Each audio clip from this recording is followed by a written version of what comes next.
Ang daming apple dito oh. $8.49. So sobrang mahal ng Argentina na yan. Yung bang palagi nating sinasabi na sarsa pa lang ulam na. Panalo na, di ba ka Berks? Perfectly cooked. Ano na? Masarap. Masarap. Good morning ka Berks. Papakulo lang tayo ng egg. Nilagang egg. Yan yung almusal natin ngayon with noodles. Punta ako ngayon sa clinic dito sa Calgary at papacheck up natin yung heart natin. Kumukuha ko ng insurance at dami lang chinek sa akin dahil nga meron akong diabetes, hypertension at saka cholesterol. Hindi pala ganun kadali kumuha ng insurance, no? Kailangan pala i-check lahat yan. Pati yung heart ko, abnormal daw yung kanyang kilos. Doon ako medyo natatakot. Samahan nyo ako, punta tayo mamaya sa clinic, sa hospital dito sa Calgary. Actually, meron din ako ditong sabaw. Yan. Parang walang lang na parang laswa na parang diningding, parang ganun. Dinamihan ko na yung niluto kong noodles kasi nga si Angelo, mamaya pagising niya, kakain yun ng breakfast. So, konti lang kakainin ko dyan at yung iba dyan kakainin ni Angelo mamaya. Pero tara, kain na tayo mga ka-Berks. Breakfast na.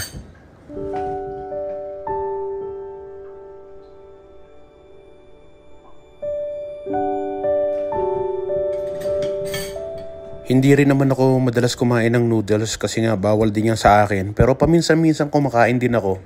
Hindi mo rin kasi maiwasan na kumain ng noodles lalo na pagka namimiss mo na. Yung lumaki ka, tumanda ka na kumakain ng noodles o kumakain ng kanin, talagang napakahirap iwasan eh. Pero kahit na kumakain tayo ng rice or kumakain tayo ng noodles, at least kahit papaano, hindi sa araw-araw, madalang na lang. Pero kung talagang maiwasan eh, iwasan natin, di ba? So pagkatapos kumain, diretso na ako, palabas na ako. Kung makikita nyo eh, madilim pa sa labas. Alas 8 o alas 8:30 na ng umaga yan. Pero ang dilim-dilim pa rin. Medyo malayo-layo rin kasi yung pupuntahan ko mula sa bahay. Kaya dito na rin ako sa highway or dito na ako sa kalsada, sinikatan ng araw. Sakto, halos mag-alas 9 pa lang ng umaga. Alas 9 yung appointment natin. Good morning. Lahat ng mga kasama ko dito, puro matatanda. Kasing edad ko lahat. Kasama na ako doon. So yun na nga mga ka-Berks, no? Kagagaling lang natin dito sa Vita Diagnostic dito sa Calgary. 45 minutes nga tayo na doon sa loob kasi nga nag-antay pa tayo sa lobby kanina. Tapos yung nag-asikaso sa atin ay si Sir Jerry na taga Baguio. Maraming salamat po Sir Jerry na taga Baguio. Maraming salamat. Buti na lang Pilipino yung nakausap natin. At alam nyo na hirap tayo mag-Ingles. Anyway, maraming salamat po. At saka napakabait niya. Tawanan kami ng tawanan habang nag-e-exercise ako, nagte-treadmill ako. Kinuhanan niya ako ng blood pressure at kung ano-ano pa na wala akong idea kung ano yon. Anyway, maraming salamat po at thank you very much po sa pag-aasikaso nyo sa akin diyan. Sa ulitin po. Yun. So, punta naman tayo ngayon sa Asian store at sabi ni Boss Jerry, kain daw tayo ng maraming gulay para mas maganda daw para sa atin kaysa mga karne-karne. So, tara, punta naman tayo sa Asian store, hanap tayo ng mga gulay doon. Meron palang diyan ako galing sa building ng Vita. Meron pala ritong superstore, Canadian Superstore. Dito lang tayo mag-grocery. Mas malapit lang para di na tayo lalayo. Siyempre pag nandito ka sa Canada, uso dito dapat meron kang sarili mong bag. So wala na akong bag, naubos na lahat. Naubos na ni Tito Mango. Kasalanan ni Tito Mango. Tito Mango pa nag-grocery, walang dalang bag. Kaya lahat ng bag natin nasa kanya na lahat. Bili na lang tayo sa superstore ng bag. Naubusan na ako ng bag. So kailangan ko ng piso pala dahil gagamit tayo ng pushcart. Ba't kailangan ng piso? Inuhulugan ng piso kasi yung pushcart nila. Pero mababalik mo naman yung piso mo mamaya pagka tapos mo mag-grocery. So dito tayo ngayon sa Superstore. Magche-check price pa ba tayo para malaman nyo yung ibang mga presyo dito. Kasi marami nagme-message sa inyo dyan na kung pwede paki-check yung mga prices dito para ma-compare nila. Kasi mayroong mga kaibigan tayo sa US, sa Europe, sa Australia at saka sa Philippines na gustong pumunta ng Canada. So para may idea daw sila magkano yung mga prices dito. Dito na tayo sa loob ng supermarket at kuha lang ako ng basket para dito natin ilagay yung mga pamimili natin. Hindi ko alam kung marami ako mabibiling gulay ngayon. Pero kung makikita nyo, ang dami nilang mga gulay dito. Merong mga murang gulay lang talaga. Kaya lang, ako lang kasi ang kumakain ng gulay. Si Angelo hindi talaga mahilig ng gulay yun eh. Pili lang yung mga kinakain niyang gulay. Kangkong, repolyo, carrots. Pero harap tayo ng kamatis ngayon. At mahilig talaga akong mag-salad pag kamatis saka sa sinigang. O kaya pagka kinamatisan. Ang daming apple dito oh. Kita nyo kung gaano kadami yan? Marami kayong mga choices ng vegetable dito sa mga supermarket dito sa Canada. Pero yung mga international items, product kagaya niyan, Pure Foods at saka Argentina, medyo mahal, di ba? $8.49. So sobrang mahal ng Argentina na yan. Galing na tayo sa store at yung mga napamili natin, di na natin binlag isa-isa. At baka abutin tayo ng siyam-siyam. Tara, uwi na tayo. At magluluto pa ako sa bahay.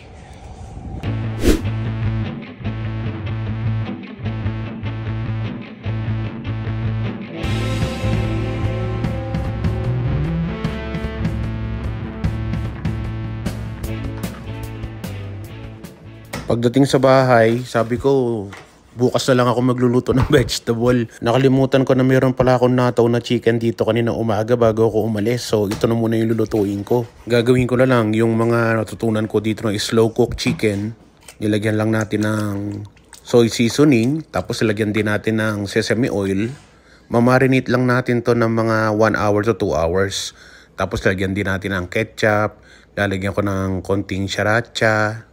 Saka mas maganda sana kung merong fresh lemon pero wala tayo dito sa bahay ngayon. Meron ako dito pang emergency lime juice na nasa bote na.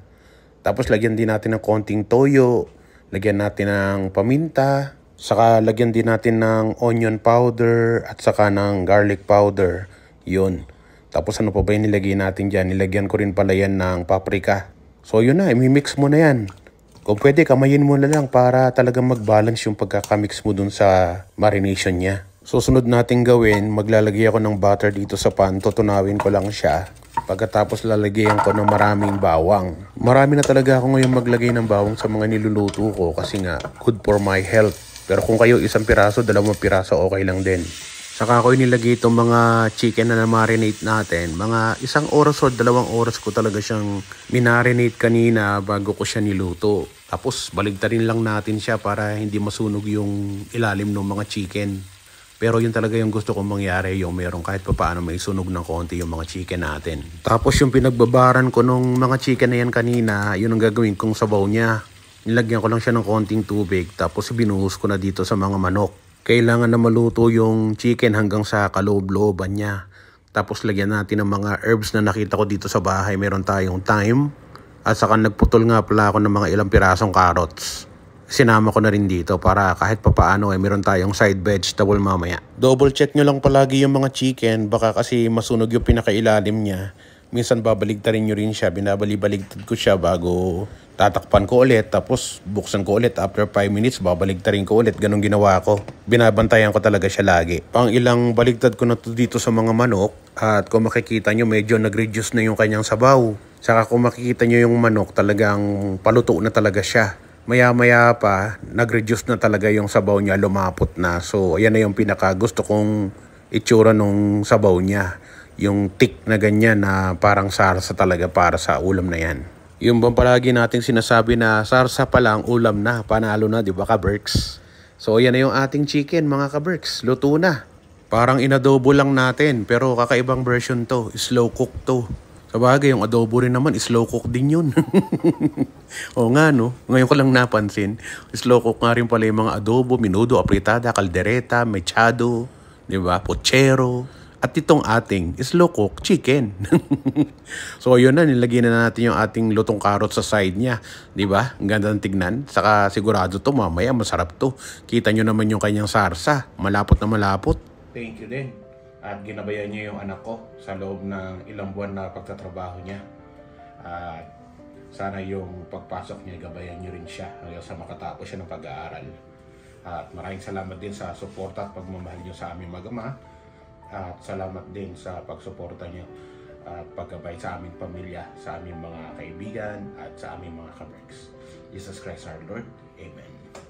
Amen. Kain na kami mga kabreks. Huhusgahan na ng anak ko. Hindi ko pa yan tinry. Hindi ko pa tinikman yan. Talagang galing lang yan from scratch. So, Chef, what is this all about? That's all about pachamba-chamba, chicken, slow cook chicken. Niluto nyo lang? Walang recipe? Walang recipe. Sabi ko, lutuin ko siya. Magpipiri-piri sana ako wala akong recipe for piri-piri. Sabi ko, nagluto na ako ng apritada before. So, gawan naman natin na ibang version yung chicken. Chicken leg and thigh. Check natin. Perfectly cooked. Ano na? Sarap. Masarap. Pwede. Paralo. Very good.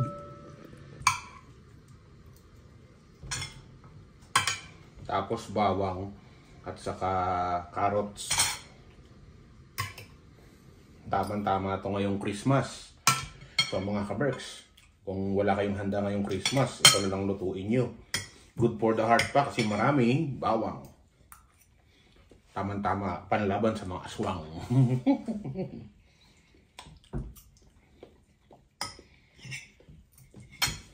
Social ako ngayon nakakutsara ako, ay naka-knife ako sa tinidor na, no? Dati kasi kinakami ko lang, puro sarsa yung ating ulam.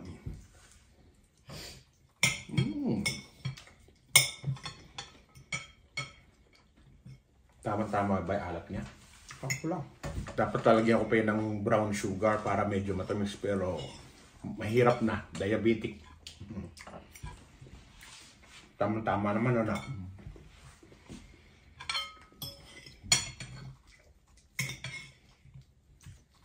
O sige na mga kaberks, maraming salamat sa inyong panonood, pagsuporta at pagmamahal kay Chris Cusinero Angelo at Angelo, ang inyong pamilya, kapuso, katropa, kabarkada at kaberks. Kakain lang muna kami at maraming salamat po. Merry Christmas nga pala sa inyong lahat at Happy New Year. Sana lahat kayo masagana ang Christmas at New Year at mga wish nyo for the next year. Bye-bye! Ano man ang hamon ng buhay, palagi ka lang sumabay.